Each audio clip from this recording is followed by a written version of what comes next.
there are times where a video happens, an idea takes place based on a mistake I make in a video. This is based on a mistake I made in a video today where I went, wait a minute, that's not a bad idea. Let me go ahead and bring you guys a little closer. Make sure I didn't get a mark on that jersey. Did I? Nope. And remind people that want me to see me do editing and all this other stuff. Part of what makes this channel work is that I get it in one take, or I start all over again. When it comes to the guys you see on Sportsnet, a lot of that's live, a lot of it isn't recorded. So they get it in one take, or there's a screw up, and they live with it. I see this channel as sort of the guy with the camera that thought he was going to get the great shot of the Georgia Dome blowing up, and instead he recorded a bus sitting in front of the Georgia Dome blowing up. That's fantastic. Keep it. It's great. Because that moment, if the bus doesn't sit in front, you don't get this hilariously bad thing that happened. The video loses its charm. To me, sometimes there's hilariously bad things that happen in these videos that I leave in. I'm like, you know what? And if I say the wrong name, I leave that in there too. Eric Goodbranson, for the longest time, I was calling him Alex. I was calling him Alex because in NHL's video games, Alex Goodbranson, who's Eric's brother, was in the games. And I would draft him. I'd try to develop him. No matter what I did, I could never get Alex to work. I never bothered with Eric. So when I started doing videos, I still had Alex on the brain. And I'll get into why I made that mistake while I'm doing this countdown. These are 10 forgotten brothers of successful NHLers. And there were a couple I found on this list, and I'm like, oh, right, I'd forgotten. So let's do this list, shall we? Number 10, Igor Radulov.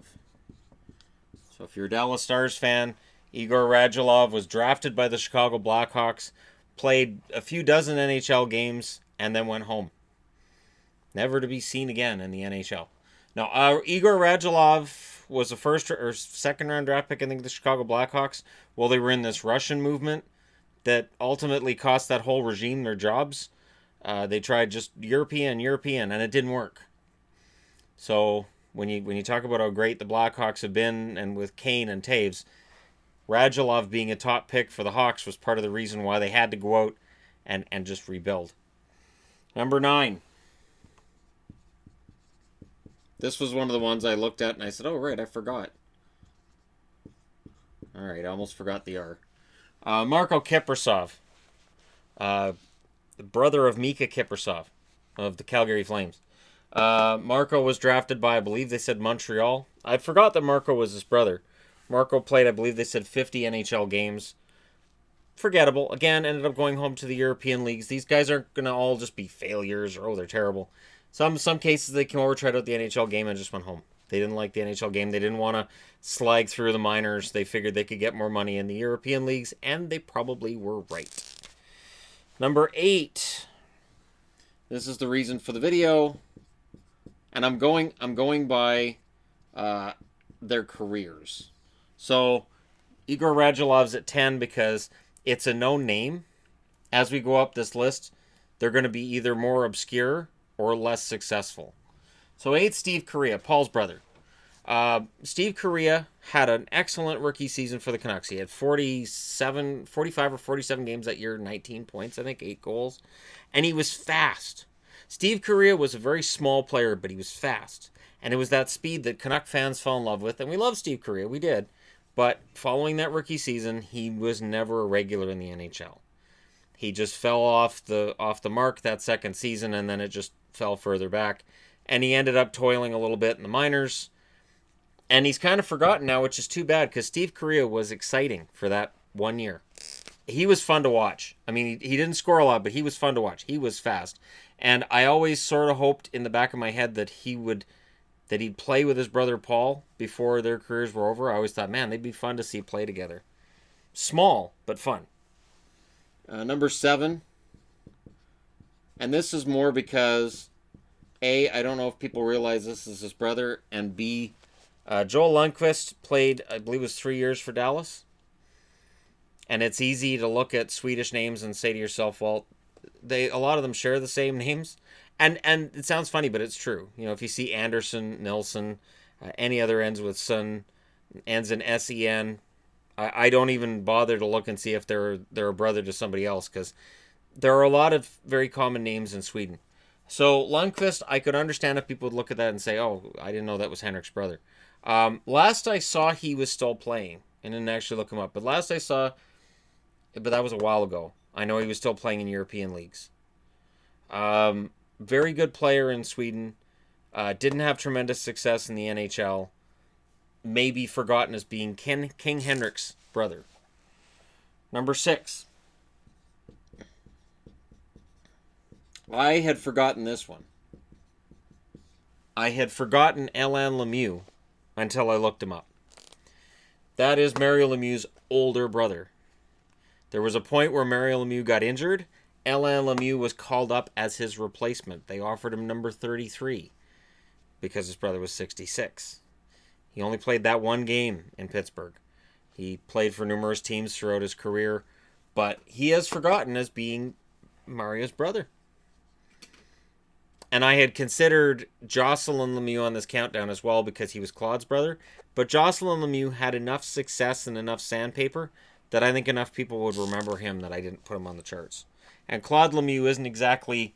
I mean, you look... Alex Radulov's not a Hall of Famer. You could say Mika Kiprasov will take a run at it at some point from his time in Calgary. Korea is. Lundqvist will be. Mario Lemieux clearly is. And the rest of this countdown is. So... You know, I had to look at Jocelyn Lemieux and say, all right, but Claude Lemieux's not in the Hall, probably not going in, so I'm not going to put him on the list. That was part of what I considered with this too. Number 5, hey, Canuck fans, do you remember? I remember. Fedorov. The funny part was Fedorov was in the Canucks organization at the same time as Steve Korea, and I made the joke at the time of, hey, we could put Korea and Fedorov on the same line. Just don't give them the first names. Just that opening lineup, say we got Korea and Fedorov on our first line. Scare the hell out of the opposition. Don't tell them first names. Don't even let them see the players until they get on the ice. Maybe put masks over their faces, because Fedorov was not Sergei. And I remember at the time there were Canuck fans that said, oh, Fedorov's going to be great. Coaching's holding him back. They should just get him into some games. He's very talented. And I never saw it. So when Kevin Bieksa one-punched him, Sean Burke thought that was amazing. So that's where the joke that was made by Brian Burke, I'll drive him to the airport, that's where it started. Was, you want out of my organization, I'll drive you to the airport. Was with Fedorov. So as soon as his brother Sergei was under the management of Brian Burke in Anaheim, I knew his days were numbered. I was like, all right, so Sergei's getting driven to the airport right about now, 5 minutes after Brian gets hired. Hey guys, how you doing? I gotta go drive Sergei to the airport. I'll see you guys later. Before he's even seen him on the ice, just, yeah, no, I don't care. Number 4. This was another one I had forgot all about him. Mark Messier's brother, Paul. Drafted in, I believe it said 1978 by the Colorado Rockies. And older brother, Paul. So, Paul Messier plays in the NHL briefly. And I had forgotten Mark had a brother until I looked this up. So, good on you, Paul. These are all answers to trivia questions. These are all questions you can ask friends of yours at school, at work, at wherever. Do you know the brother of... And then insert name here. Number 3. And this is, again, because people know about him. Not because he was particularly over-the-top talented. And besides, I got a theme going here, right? I got to mention Gretzky wants a video. So why not talk about his brother, Brent? Honorable mention to his brother, Keith. Keith, I don't think he ever played a game in the NHL. I remember when he was drafted by Buffalo, and there was a lot of comments about, is Keith going to be as talented as his brother? Is Keith going to score all kinds of points? And I thought, this is crazy. And I felt bad for Keith Gretzky, and I felt bad for Brent Gretzky. He was a Tampa Bay Lightning member.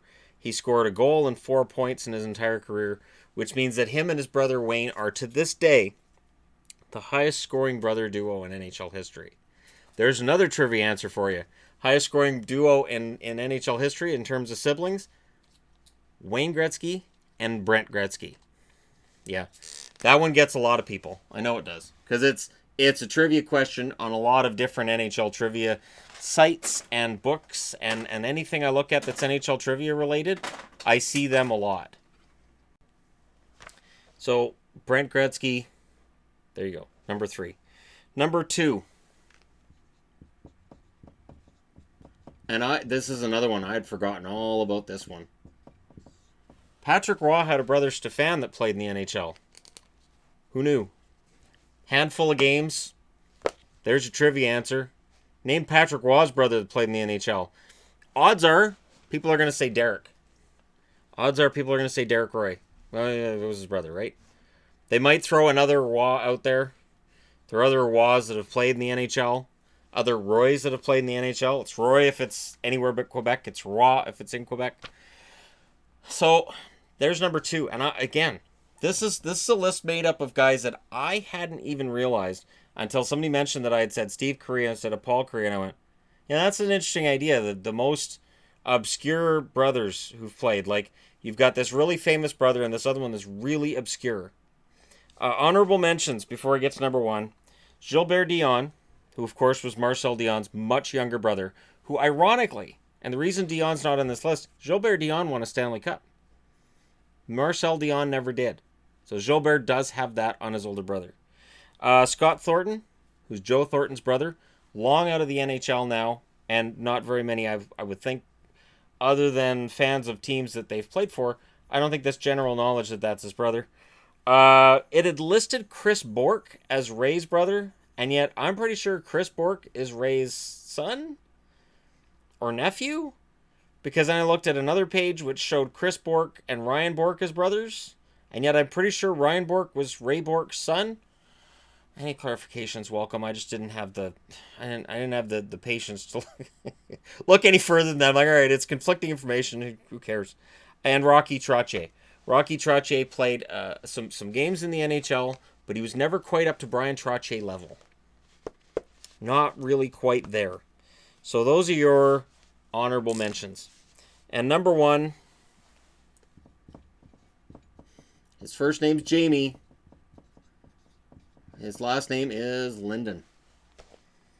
Trevor Linden is godlike in Vancouver, and his career is much ballyhooed. I was kind of surprised when Jamie came along that he wasn't picked up by the Canucks. I believe Jamie was the property of either Tampa or Florida. And he played like a very small handful of games in the NHL. So there you go, the 10 most obscure brothers of famous brothers. I'm going to come up with a different way of titling it when I upload the video. So there you go. Thank you very much for watching. Let me know any picks you guys have got. Any picks you guys have got, either I would have seen and said, it's not obscure enough, or one of the brothers has to be very, very talented. So, for instance, Lee Sweat and Bill Sweat both played in the NHL. No, it was Chris. No, because I'm getting the Lee brothers mixed up and the Sweats. Anyways, there are numerous brothers that I looked at and I said, well, both of them were kind of mediocre in their NHL careers, so I couldn't put them on the charts. Anyways, yeah. No, I just did a quick search. I'm right. It was Lee Sweat and Bill Sweat. Yeah, because they were both part of the Canucks organization for like a week together. And Lee Sweat was one of those ones. I'm pretty sure it was Lee Sweat that had a half-decent looking career going, and he retired. I was like, oh, okay. Which I respected. But again, neither of them were big-time NHL players, so if one of them's more obscure than the other, it's not something you guys really are going to say a whole lot about. It's not a video that's going to get any views. So yeah, let me know. And here's an interesting question for you. So while we've got these brothers up here, which current NHL brothers, I stayed away from current because we don't know the future. Which current NHL brothers do you think are going to be on this list next? Where it's this is the famous brother, and oh, did you even know this guy was his brother? Let me know what you guys think in the comments section below. Don't forget to hit like and subscribe. And before anybody says anything, I know This is it for the day. It's just, this was an idea that came up as a result of my saying Steve Correa instead of Paul Correa, and I don't even know where that came from. I didn't even realize I said it. And again, that's part of why I love doing this. It's part of why I love you guys being out there and being my editors and fact checkers. It's actually kind of one of the fun parts of doing this. And thank you guys for being out there. Hit like and subscribe if you're browsing your way through and you just happen upon this. And I will talk to you guys again soon. One other thing. Anybody who asks me about inserting NHL-related clips into videos, and you should show footage of stuff, I can't. As much as I've fought with YouTube over monetization issues, and that fight continues, and I don't talk about it here, while I have been fighting over that, if I was including footage and the NHL caught wind of any of it and they copyright strike me, that means they'll camp out on my videos. They'll wait for anything they can copyright strike me on. It's happening right now. The NHL is worse than the other leagues for it, and I'm not touching that with a 10-foot pole. So the videos that I was doing a year ago, where I was, when there'd be a big hit, I would load it up on my TV, and I'd stand in front of my TV and I'd go over it, or I would do that kind of thing, somehow with this. I'm not doing that anymore. I won't take that risk. So just throwing that out there as a last-minute thing at the end of this video. But again, thanks for watching. Thanks for your support, and I'll talk to you again tomorrow.